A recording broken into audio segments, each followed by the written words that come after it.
On retrouve la rédac d'Énergie Alpes avec Sophie. Salut. Énergie News. Salut à tous. Le racisme et l'antisémitisme, c'est le thème d'un film, L'autre si loin si proche, réalisé par des collégiens avec l'association cantonale d'animation de la Combe de Savoie. Ils ont pris leurs caméras et sont partis à la rencontre de réfugiés, de spécialistes, de politiciens, de citoyens lambda.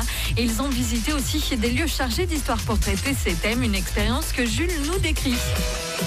Déjà, il a duré à peu près 5 mois le projet. Il a commencé en janvier, où on a commencé à faire des réunions, parler de ce qu'on allait faire. À la base, on a été plus parti sur l'antisémitisme et l'IME Saint-Réal qui avait accueilli des juifs pendant la Seconde Guerre mondiale. Et après, on est parti sur les migrants. On a élargi le sujet. Le plus compliqué, ça a été les tournages, par exemple, quand on fait les petites transitions. Parce qu'il était devant la caméra, il fallait apprendre nos phrases par cœur, il fallait jouer et tout, ça c'était compliqué. Nicolas, 15 ans, a participé au projet. Alors on s'était rencontrés au collège Les Animes avec les élèves, donc mes copains. Et on a discuté sur un projet qu'on voulait faire ensemble. Et à ce moment-là, on s'est dit, allez, pourquoi pas ce film ? Parce que je pense qu'il y a quand même en France des préjugés, des racistes.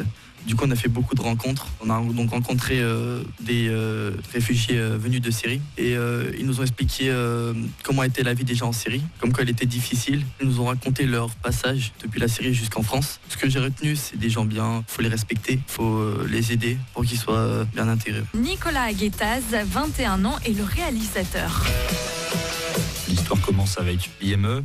Donc c'est un ancien professeur d'histoire du collège qui leur raconte ce qui s'est passé à l'IME, donc l'histoire des juifs qui ont été cachés durant la Seconde Guerre mondiale et qui ont été donc sauvés. C'est comme ça que les jeunes se décident un peu de se prendre pour des enquêteurs et d'aller voir dans l'IME ce qui se passe. Et c'est comme ça qu'ils vont déboucher ensuite sur les problématiques en passant de l'antisémitisme au racisme, qu'ils vont apprendre qu'il y a des migrants qui sont arrivés. Ils vont se dire il faut qu'on les rencontre. Ils vont ensuite, pour avoir des réponses, partir sur des interviews d'élus locaux, participer aussi à une conférence d'un psychologue et après ils en font une conclusion à eux-mêmes. Et voilà. C'est l'histoire de l'IME qui nous a touchés parce que forcément c'est quelque chose d'assez fort avec les juifs qui ont été cachés, qui ont réussi à être sauvés grâce au couple qui tenait l'IME, qui était à l'époque un sanatorium. Ça nous touche, c'est vraiment à côté de chez nous. C'est pour ça que c'est peut-être une des histoires qu'on a le plus retenues. Il y a eu également après des rencontres avec les migrants, savoir leur parcours, ils nous racontaient des anecdotes de leur vie, de ce qu'ils ont vécu durant le voyage. Quand on le dit en vrai, qu'un migrant te raconte ça en face, ça change tout, c'est pas ce qu'on voit à la télé ou sur internet. Tout de suite ça prend une autre dimension et c'est beaucoup plus fort d'avoir des personnes comme ça en face de soi. Ah oui, moi je pense que c'est tout à fait d'actualité. Au début c'était compliqué justement parce que oui c'est très large comme sujet. Après on savait qu'on devait parler de l'IME par rapport à l'histoire des juifs cachés et pour le racisme on s'est concentré surtout du coup sur les migrants puisque c'est ça qui nous touchait vu que c'était au niveau local avec ces réfugiés qui venaient donc à Saint-Pierre-d'Albigny.